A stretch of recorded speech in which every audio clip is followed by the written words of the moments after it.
Terjerat hutang pinjol, seorang pemuda nekat ingin mengakhiri hidup dengan cara terjun dari sebuah apartemen. Aksi tersebut digagalkan petugas pemadam kebakaran.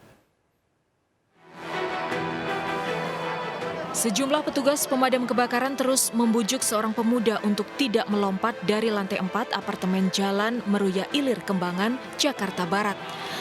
Petugas juga mengulurkan sebuah tali untuk mengevakuasi korban yang masih berdiri di pinggir jendela kamar apartemen. Sementara di lantai bawah, warga dan petugas membentangkan kasur dan menyiapkan tim medis sebagai langkah antisipasi jika korban akhirnya nekat melompat. Setelah upaya pembujukan selama 30 menit, petugas akhirnya berhasil mengevakuasi korban. Dari keterangan keluarga, pemuda yang masih berusia 25 tahun ini bekerja di sebuah minimarket. Korban nekat hendak bunuh diri karena tak kuat menghadapi teror pinjaman online senilai puluhan juta rupiah. Satu unit penyelamat dari sektor Kembangan. Setelah nyampe TKP melakukan observasi penilaian situasi. Apa masalahnya mereka bisa bunuh diri? Setelah tahu masalahnya, kita naik negosiasi. Alhamdulillah dalam kurun mungkin 30 menit kita negosiasi lebih, berhasil kita rayu. Setelah dievakuasi, korban dibawa ke Polsek Kembangan untuk diberikan edukasi agar tak lagi mengulangi aksinya. Dari Jakarta, Miftahul Gani, iNews melaporkan.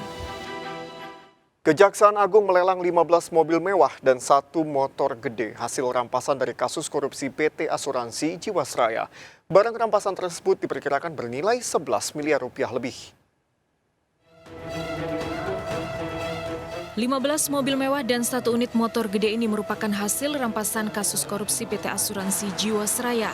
3 kendaraan diantaranya dirampas dari terpidana mantan Dirut Jiwasraya Hendrisman Rahim, yaitu Toyota Alphard senilai 600 juta rupiah, Mercedes-Benz E300 seharga 285 juta, dan motor Harley Davidson senilai 361 juta rupiah. Sementara 4 kendaraan yang dirampas dari terpidana Beni Cokro berupa Jeep Land Rover, Toyota Alphard, dan Mercedes-Benz S500. Belasan kendaraan senilai 11 miliar lebih ini berada di halaman kantor pusat Jiwasraya dan akan dilelang aparat Kejaksaan Agung. Rencananya lelang akan digelar 24 November 2021 melalui sistem online. Pada tanggal 24 November itu akan dilakukan lelang-lelang yang ada di sini, dan tanggal 25 itu kita akan juga melakukan lelang kapal pinisi yang ada di Sulawesi Selatan. Jadi bukan hanya yang ada di sini. Selain kendaraan mewah, sejumlah aset lain juga ikut dirampas seperti tanah, bangunan, hingga kapal pinisi senilai 7 miliar lebih. Lelang aset akan dilakukan secara bertahap.